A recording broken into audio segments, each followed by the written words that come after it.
उस एक को जानते ही आप एकाकार हो जाते हो। अब आपका प्रश्न है कि निरंतर भाव कैसे बना रहे। तीन चीजें याद करो। क्या निरंतर आप सो सकते हो? निरंतर नींद ले सकते हो?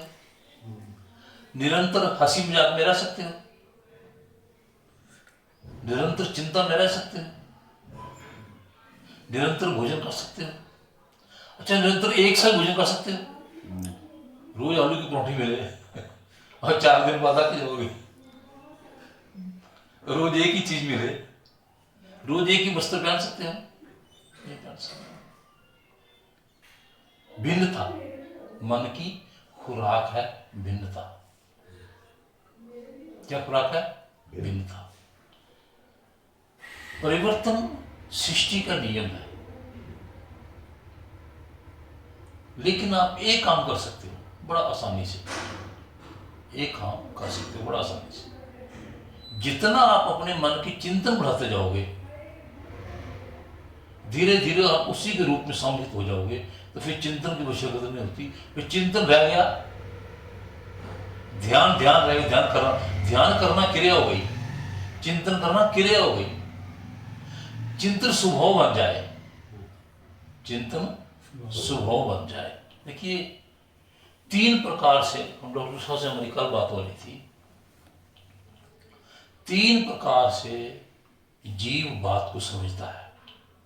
अभाव से, प्रभाव से और स्वभाव से। मैं मल्होत्रा जी आपके पास गया, मेरे किसी वस्तु को अभाव है तो मैं आपके पास चला गया। आपने मेरा अभाव दूर किया तो आपके प्रभाव में आ गया। किसमें आ गया? प्रभाव में आ गया।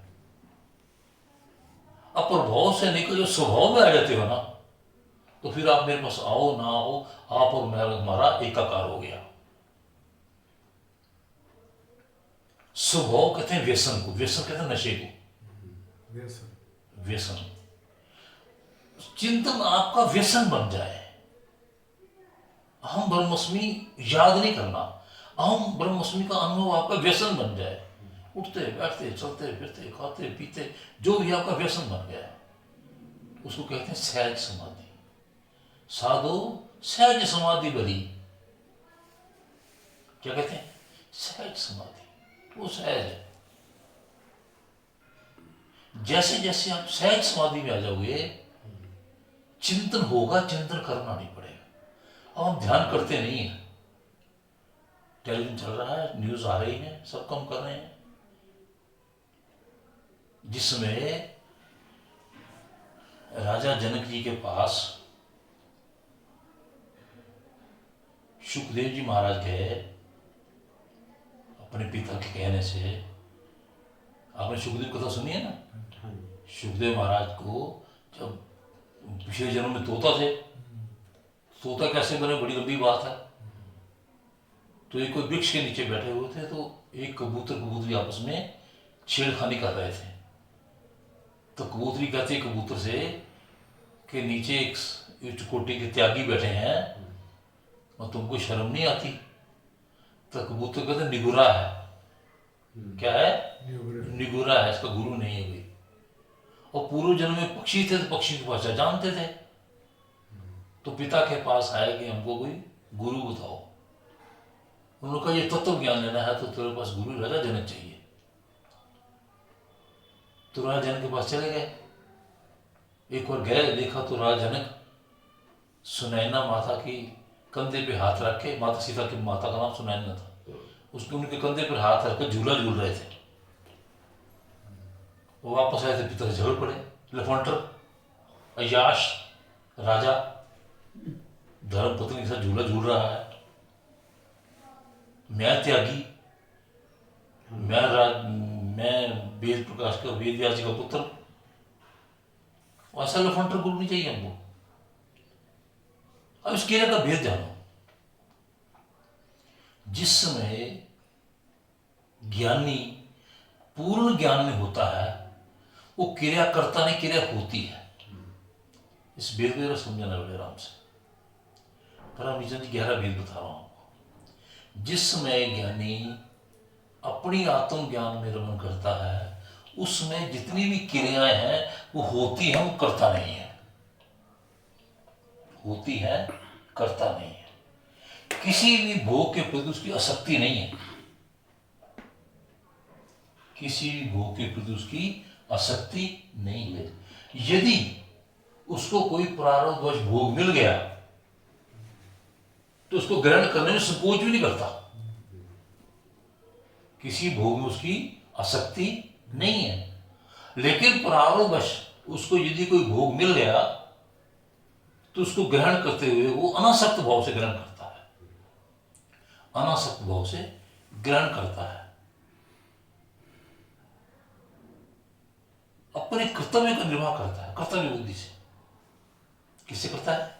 कर्तव्य बुद्धि से अपने कर्मों का निर्वाह करता है, लेकिन अनासक्त भाव से। जिस समय आप कर्तव्य बुद्धि से कार्य करोगे आप अनासक्त हो जाओगे। एक काम है आसक्ति से करना, एक अनासक्त भाव से करना। मेरी आसक्ति नहीं है, मेरी आसक्ति नहीं है, अनासक्त भाव से क्रिया हो रही है, वो कर्तव्य बुद्धि से काम होता है।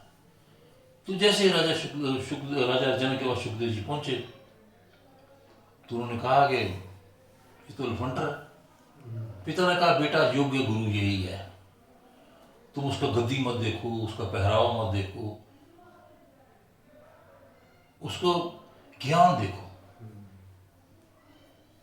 उसकी आयु मत देखो, उसका ज्ञान देखो। पुष्प का खुशबू देखो, उसकी रंग मत देखो, पुष्प की खुशबू लो, उसका रंग मत देखो। तो महर्षि वेदव्यास ने कहा तुम्हारा गुरु यही है। गए, अंततः जैसे उनके पास पहुंचे, बड़े तो जी पहुंचे एक दिन तो उन्होंने कहा कि महाराज जनक को संदेशा भेज दिया वेदव्यास जी ने कि मेरा पुत्र आ रहा है, इसको ज्ञान दीजिए। तो उन्होंने प्रपंच रचा।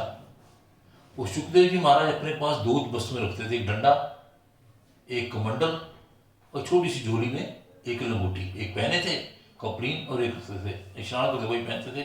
वस्त्र उन्होंने टच नहीं किया शरीर में। वो 11 साल की आयु में उनका जन्म हुआ, वो जन्म तो ही त्यागी थे। तो जब जन्म लेने लगे उस समय उन्होंने कहा था कि इस माया को रोको तो मैं जन्म लूंगा। तो महर्षि वेदव्यास जी ने कभी आपको सुनाएंगे, बड़ी लंबी कथा है। महाराज भगवान महाराज वेदव्यास जी ने भगवान श्री कृष्ण से विनती करी कि प्रभु अपनी माया को सिमेट लो, मेरा पुत्र जन्म लेना चाहता है। तो जैसे ही सुखदेव का जन्म हुआ माया उनको छू नहीं पाई, वो त्यागी थे। माया ने टच ही नहीं किया उनको, अज्ञान था। अज्ञान को दूर करने के लिए राजन के पास उनको भेजा। तो उन्होंने प्रपंच रचा। वो अपने पास 3 वस्त्र रखते थे, एक लंगोटी के लिए छोटी सी कपड़ीन, एक कमंडल, एक छोटा। तो उन्होंने महल के द्वार के पास रख दिया। इतने में राजन ने इशारा किया, एक पैर इधर आया, उसने कहा महाराज नगर में आग लग गई है, नगर में आग लग गई। तो उसने कोई बात नहीं, सत्संग चलने दो, आग की कोई चिंता नहीं है। थोड़ी देर में दूसरा आया, उसने महाराज आग जो है वो महल के पास पहुंच गई है। उसने कहा कोई बात नहीं, सत्संग चलने दो। तीसरा आया, उसने कहा महाराज महल के द्वार तक पहुंच गई है।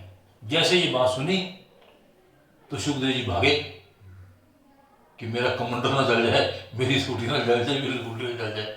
तो राज जनक ने कहा त्यागी बना फिरता है, तुम्हारी आसक्ति तो अभी तक अपनी वस्तुओं में है। जब तक एक बात याद रखो, गोस्वामी तुलसी महाराज जी के शब्द हैं, बड़े परिवार अपने बड़े छोटे से परिवार बैठे हुए हैं, बड़ी गहरी बात सुनना। ममता रत गुण ज्ञान कहानी,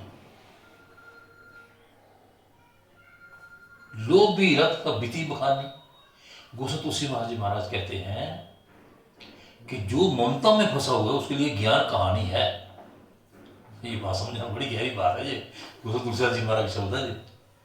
ममता रत सम ज्ञान कहानी, जो अपनी ममता में फंसा हुआ है, परिवार की ममता में फंसा हुआ है, मैं मेरी की ममता में फंसा, उसके लिए ज्ञान कहानी है, ज्ञान नहीं है। दृष्टांत क्या है? कहानियां है। लोग